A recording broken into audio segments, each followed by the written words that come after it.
إن تنصروا الله ينصركم ويثبت أقدامكم.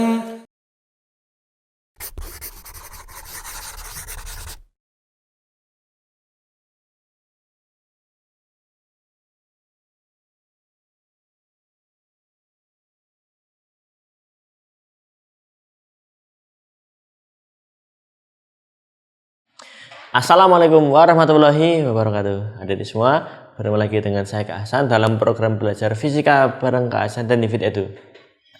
Adik-adik, pada pertemuan yang lalu Kak Hasan telah menyelesaikan materi tentang besaran dan pengukuran ya. Kali ini kita akan masuk bab baru, yaitu bab vektor. Ya, mungkin pernah disinggung-singgung dikit ya di pertemuan yang lalu tentang vektor itu apa, karena ada besaran vektor, besaran skalar. Nah, sudah pernah disinggung, namun kita akan bahas lebih lanjut di sini, yaitu lebih detail tentang masalah vektor. Nah, bagaimana vektor itu? Oke, simak yang satu ini.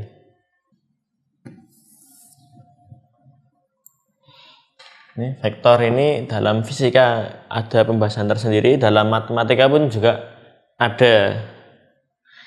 Adik-adik belajar bisa buat matematika juga, karena biasanya di fisika lebih dulu. Awal kelas 10 sudah belajar vektor, namun di matematika itu masih di semester kedua ya. Nah, vektor itu apa? Itu ya dia punya nilai dan punya arah.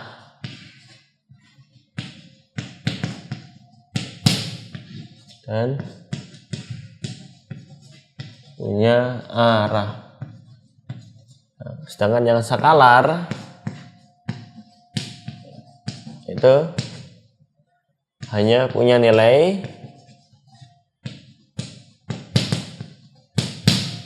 tapi nggak punya arah.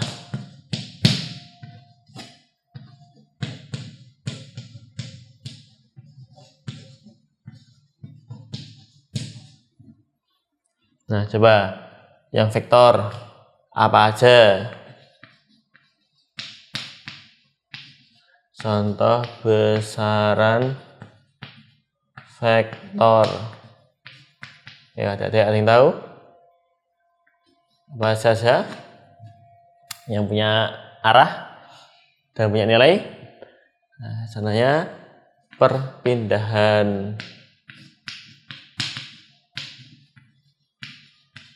kemudian kecepatan,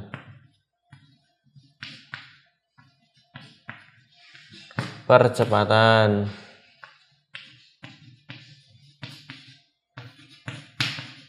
kemudian gaya, momentum,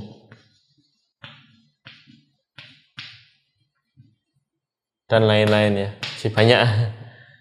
Kemudian contoh besaran skalar.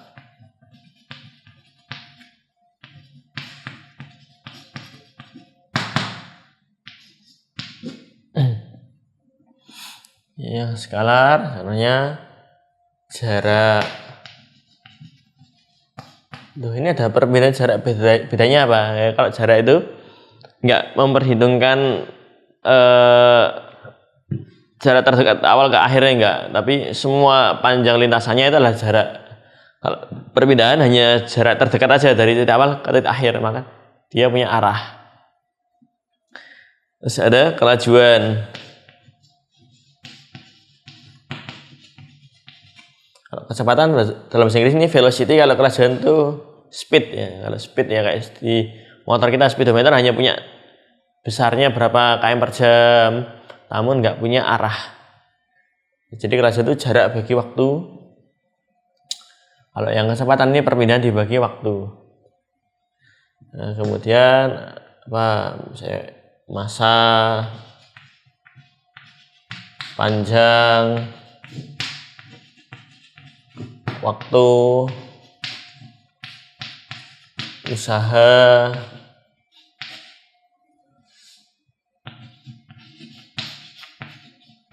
dan lain-lain. Dan semua besaran pokok yang ada 7 yang pernah kita bahas dulu itu adalah besaran skalar yang nggak punya arah.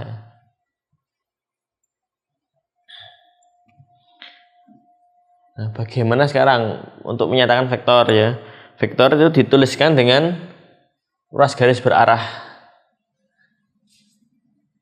Nah, misalnya ini ada titik A, ini ke titik B, dihubungkan seperti ini.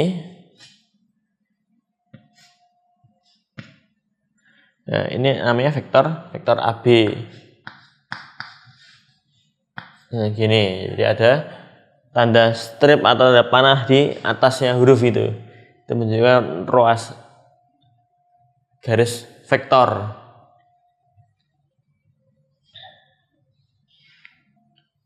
Nah, kalau AB kayak gini, kalau dibalik itu nanti beda. Jadi nggak boleh sembarang bolak-balik arah tanda panahnya ya. Nah, misalnya AB seperti ini, kalau kebalikan di sana berarti apa? Jadi BA.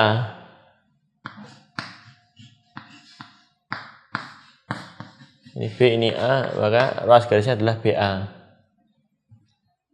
Ini nyatakan vektor harus dengan ruas garis dan ada strip di atasnya. Nah, vektor kalau cuma satu seperti ini, namun bisa kan vektor lebih dari satu. Dan vektor ini boleh digeser-geser, yang penting besar dan arahnya tetap ya. Misalkan kamu punya panjang garisnya 2 cm, kamu geser ke kiri kanan nggak masalah, yang penting panjangnya sama, terus juga besarnya juga sama, arahnya juga sama ya. Nah, kalau lebih dari satu dan di dalam satu ruas garis, misalkan seperti ini,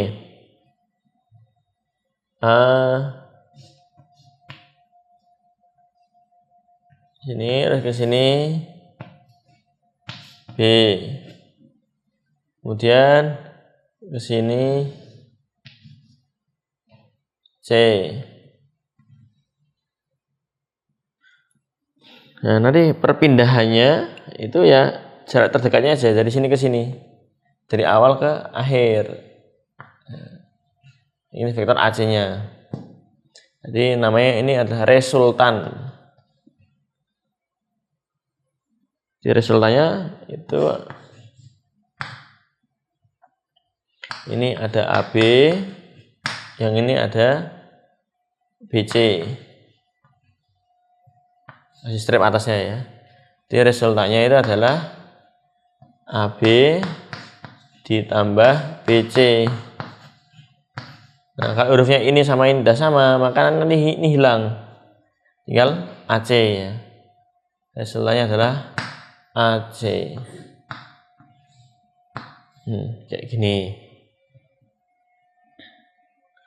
Jadi resultannya adalah jarak terpendek dari titik awal ke titik akhir. Ini kalau dalam satu garis lurus seperti ini, ada yang balik. Kalau nggak balik, ya bisa aja. Misalnya hanya di sini, terus ke sini B, kemudian lanjut lagi ke sini ke C. Inilah vektor AB. Ini vektor BC. Nah, maka resultannya dapat kita tuliskan AB ditambah BC. Nah, ini B sudah sama kan, jadi AC. Nah, kalau kita gambarkan mana resultannya ya dari awal ke akhir. Nah, seperti ini. Ini vektor AC-nya. Tuh. Jadi dalam satu ruas garis, nanti untuk perhitungannya, kalau arahnya enggak balik ya seperti ini, ditambahin. Jadi angka resultannya lebih panjang gitu besarnya. Kalau yang ini kan agak balik, jadi nilainya lebih kecil. Nah, kalau misalkan pembentuknya sudutnya siku-siku, gini gambarnya nanti.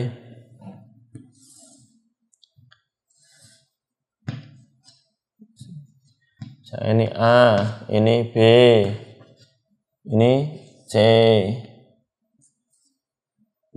Nah, nanti vektor AC bisa kita geser ke sini. Nah, vektor AB bisa kita geser juga.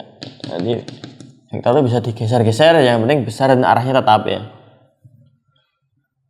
Nah, mana resultannya ya? Dari awal ke akhir. Ini kan kita geser ke sini kan, berarti AB ini tambah AC ke sini gitu. Berarti resultannya ke sini. Adalah resultannya di sini nih. Nah, kalau mencari besar resultannya itu, kalau yang siku-siku adalah akar AB kuadrat ya ditambah AC kuadrat. Ini pakai rumus Pythagoras. Nah, misalkan ini vektor gaya ya 60 Newton. Terus ini ke atas 80 Newton. Maka ini hasilnya akar 60 kuadrat ditambah 80 kuadrat. Ini berarti sama dengan 100 ya. 100 Newton. Ya, selain seperti ini. Terus kalau misalnya mau ngitung arahnya,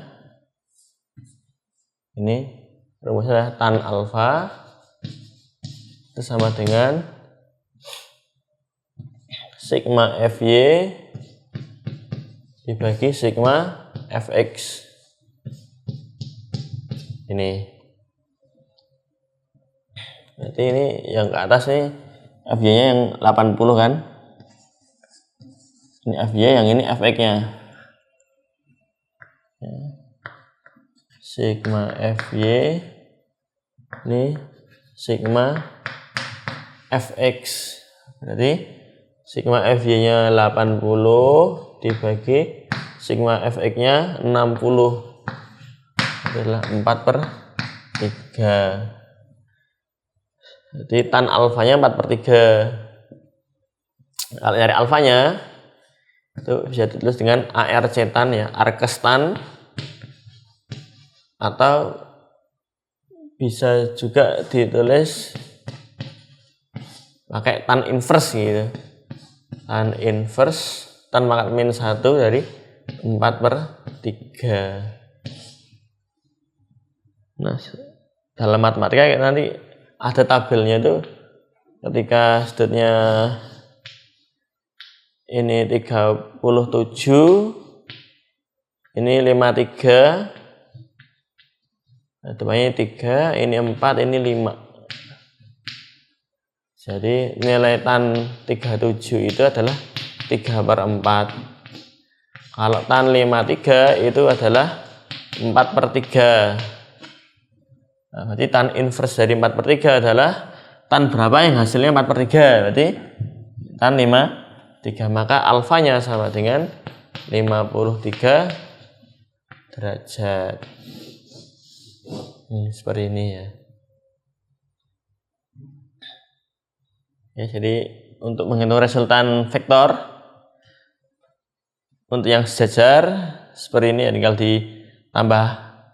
Kalau yang ke kanan kiri berarti ini dikurangi, saling berlawan arah dikurang. Tapi kalau searah semua ditambahin semuanya. Adapun untuk yang tegak lurus pakai rumus Pythagoras. Ya, resultannya ya itu adalah AB, panjang AB besar vektor AB kuadrat tambah besar vektor AC kuadrat, ketemunya ini 100. Kemudian untuk nyari arah ya, ini tan alfa ini untuk mencari arah. Bagaimana arahnya ya? Alfanya itu yang mencari arahnya. Itu tan alfa rumusnya sigma Fy dibagi sigma Fx. 80 bagi 60 4/3. Berarti arkes nyari alfanya adalah arkes tan 4/3 atau tan inverse 4/3, itu nilainya adalah 53 derajat. Seperti ini. Ya, jadi harus hafal ini dan juga harus belajar bab trigonometri ya sebelum bab ini. Memang harusnya ada introduction dulu tentang trigonometri, karena nanti ini kan berkaitan dengan sudut-sudut, ada sin cos tanya juga kan. Nanti Kak Hasan akan berikan ringkasan bentar ya review materi trigonometri dikit yang akan kita pakai di bab vektor ini. Oke.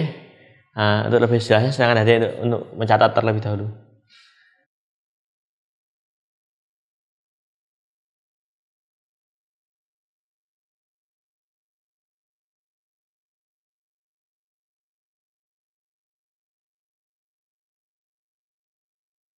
Ya, demikian adik-adik materi awal tentang vektor, yaitu berkaitan dengan apa itu vektor, resultan vektor yang sejajar maupun yang tegak lurus. Nah, nanti pada pertemuan yang akan datang Kak Hasan akan berikan cara menghitung resultan vektor namun yang tidak sejajar dan tidak tegak lurus.